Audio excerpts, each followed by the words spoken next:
大家好，我是凯文。这一期的球点料，我们采访到了一位非常特别的嘉宾，他就是加里内维尔。那么这次跟内维尔的专访呢，我们聊了很多关于欧洲杯的话题，但是除此之外，他还回答了很多观众朋友们发来的问题。那么废话不多说，进专访。Gary, it's great to have you on the show. Great to be here. Our channel goes out in China, so we've got some of my questions here, and some of these questions are from the Chinese audience. Good. Right, so firstly, how much have you enjoyed working with that Jamie Carragher by your side? Oh yeah, it's incredible. We have 2 months off every year. It's like we're going to hibernation away from each other. I obviously working for ITV for the tournament. He hasn't got a gig. You know, no one wants to employ him for the Euros, so he enjoys his holidays, and I just carry on working. Coming into this tournament, you've spoken very positively about this England team and the manager as well. Yeah. And I've had a look online yesterday, and people are talking about, you know, the win against Croatia wasn't a very nice-looking win. And England might run into bigger problems when they face a tougher opponent. Yeah. What would you say to that? Well, they will run into bigger problems when they face tougher teams, but still, I always think, what do people think before a game of football, and then what are people saying after? Yeah. No one before the game was saying this is an easy game against Croatia. No one was saying England are definitely going to win. Everyone was saying that Modric is a fantastic player. Croatia beat England in the last World Cup. Yeah. And then after the game, when England win, they all say, oh, it wasn't a very good performance. It didn't look very good. So I think you have to connect the two. I thought before the game England would draw. I thought that it would be a very difficult game, hot weather, afternoon kick-off. Not really perfect preparation with players injured and not playing the team together. So I just felt that it was a really good performance. It was mature, experienced. I see why people say it wasn't going to be attractive. It wasn't the most attractive game. But then, was it ever going to be an attractive game? 30-degree heat, 3 o'clock in the afternoon, first game of a tournament when both teams have got so much at risk. I was really happy with the performance. I thought it was very good. The next opponent would be Scotland, which is not an easy team to play against. No.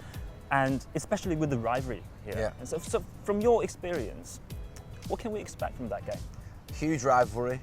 If the stadium was full, the atmosphere would be absolutely mind-blowing. I played in Euro 96. Yeah. We played against Scotland the second game, similar to this.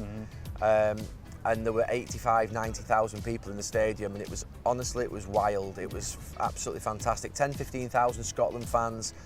You know, England are the enemy to Scotland. England probably don't feel the same about Scotland as Scotland feel about England.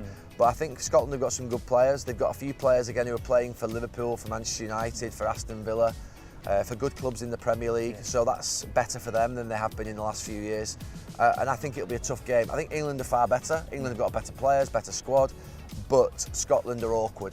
They've got enough players to be able to cause a problem. Some people have questioned Gareth Southgate's selection in this tournament, especially not calling up Jesse Lingard and James Ward-Prowse. I don't know if you know, but Lingard's kind of like a cult hero in China. Is he? Yeah. What for? Yeah, people call him Lingard. Lingard? Yeah. Right, wow. Yeah. And he's had a wonderful time at West Ham.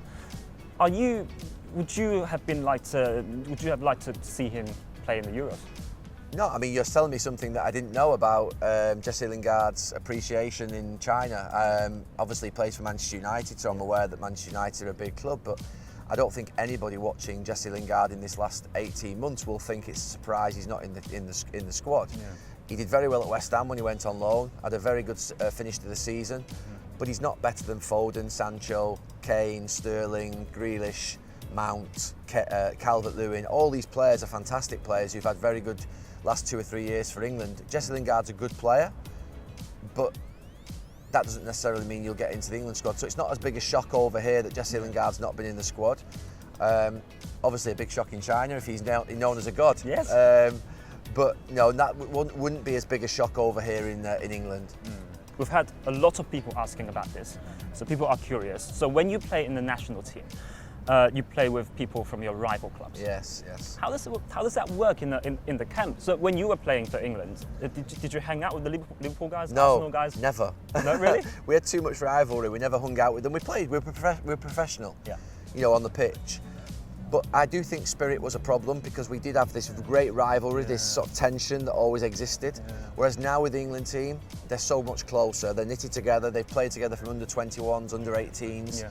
Gareth Southgate's put a brilliant squad cohesion together.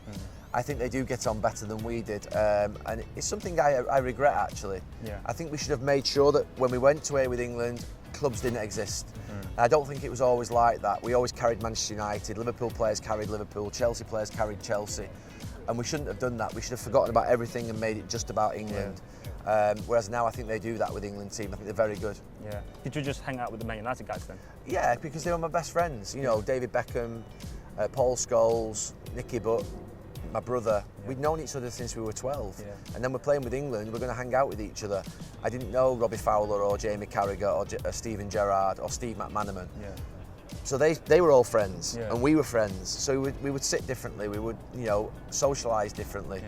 And I think now we could have integrated better. Yeah. Final question for you. How far do you think England can go? I think they'll get to the semi-finals. Really?